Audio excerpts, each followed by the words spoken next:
Bodhisattva cleansed of all karmic obstructions. Then the Bodhisattva cleansed of all karmic obstructions rose from his seat in the midst of the assembly, prostrated himself at the feet of the Buddha, circled the Buddha 3 times to the right, knelt down, joined his palms, and said, "O world-honored one of great compassion! You have broadly expounded to us such inconceivable things as the practices of all Tathagatas of the causal ground, and have caused the assembly to gain what they have never had before. Having seen the Buddha's arduous toil through kalpas as innumerable as the grains of sand of the Ganges, and his efforts in practice unfold as if they were in but an instant of a thought, we Bodhisattvas feel deeply fortunate and joyous. World-honored one, if the intrinsic nature of this enlightened mind is pure, what caused it to be defiled, making sentient beings deluded, perplexed, and unable to enter it? Pray let the Tathagata thoroughly expound and reveal to us the nature of dharmas so that this assembly and sentient beings in the dharma-ending age may use your teaching as a guiding vision in the future." Having said these words, he prostrated himself on the ground. He made the same request 3 times, each time repeating the same procedure.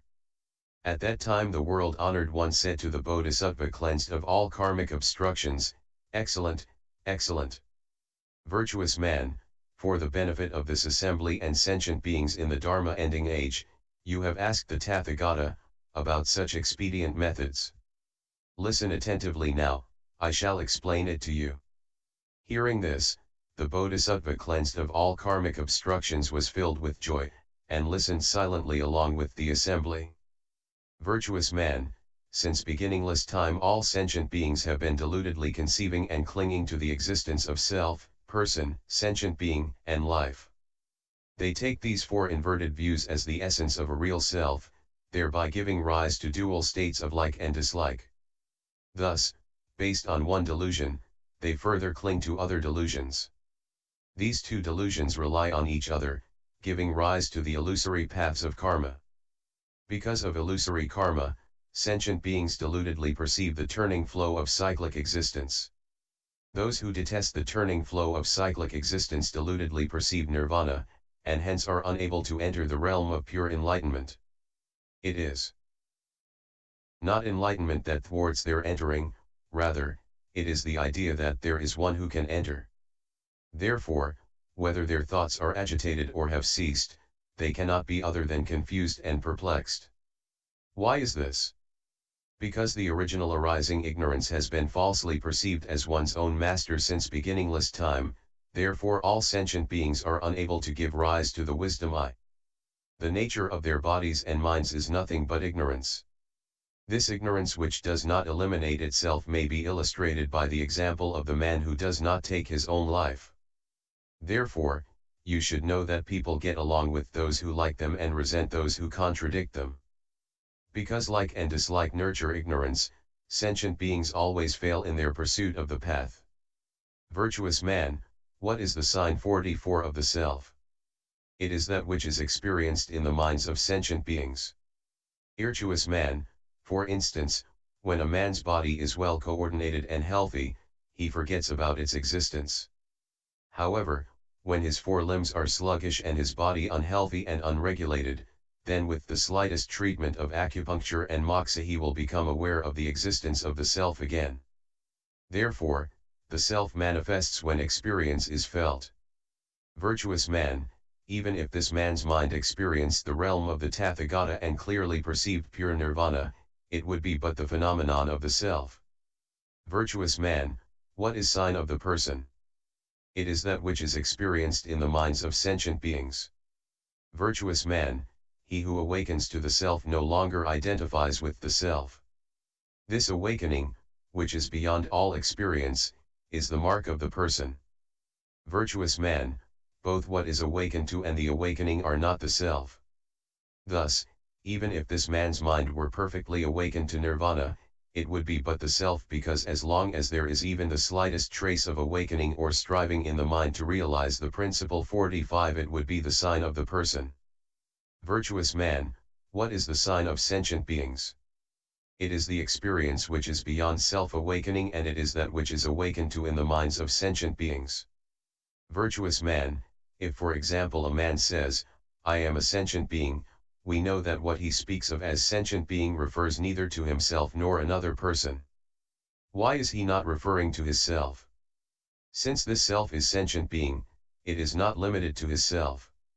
Since this self is sentient being, therefore it is not another person's self. Virtuous man, the experiences and awakenings of sentient beings are all traces of the self and the person. In the awakening beyond the traces of the self and person, if one retained the awareness of having realized 46 something, it would be called the sign of sentient beings. Virtuous man, what is the sign of life? It is the mind of sentient beings that illuminates purity, in which they are aware of what they have realized. Karmic consciousness and wisdom cannot perceive themselves. This is comparable to the root of life. Virtuous man, when the mind is able to illuminate and perceive enlightenment, it is but a defilement, because both perceiver and perceived are not apart from defilement. After ice melts in hot water, there is no ice to be aware of its melting. The perception of the existence of the self enlightening itself is also like this. Virtuous man, if sentient beings in the Dharma ending age do not understand these four characteristics of the self, even after cultivating the path diligently for many kalpas, it is still called practicing with attachments 47, and they will not be able to accomplish the fruition of sainthood. Therefore, this is called cultivating the true Dharma in the Dharma ending age. Why? Because they mistake the various aspects of the self for nirvana, and regard their experiences and awakenings as accomplishments. This is comparable to a man who mistakes a thief for his own son. His wealth and treasure will never increase. Why? Because if one grasps onto the self, one will also grasp onto nirvana. For him, the root of grasping onto the self is merely suppressed. And seemingly there is the appearance of nirvana. If there is one who hates the self, one will also have hatred for birth and death. Not knowing that grasping is the real source of birth and death, hatred for birth and death is also not liberation. How does one recognize the Dharma of non-liberation? Virtuous man, if sentient beings in the Dharma ending age, while cultivating Bodhi, have partial actualization of complete enlightenment and think they are already pure, then they have not exhausted the root of the trace of the self. If someone praises his Dharma, it gives rise to joy in his mind and he wants to liberate the praiser. If someone criticizes his achievement, that gives rise to hatred in his mind. Thus one can tell that his attachment to the phenomenon of the self is strong and firm. This self is hidden in the storehouse consciousness. 48 It wanders in the sense faculties and has never ceased to exist. Virtuous man, these practitioners, because they do not eliminate the phenomenon of the self, cannot enter the realm of pure enlightenment. Virtuous man, if one actualizes the emptiness of the self, there will be no one there who can slander the self. When there is a self who expounds the Dharma, the self has not been severed. The same holds true for sentient beings and life.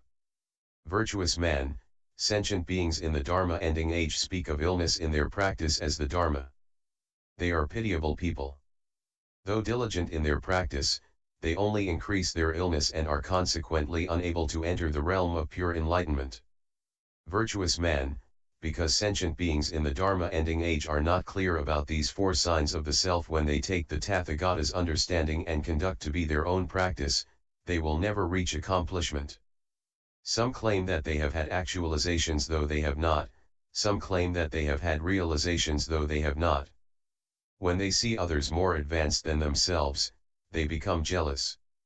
Because these people have not severed their grasping onto the self, they are unable to enter the realm of pure enlightenment.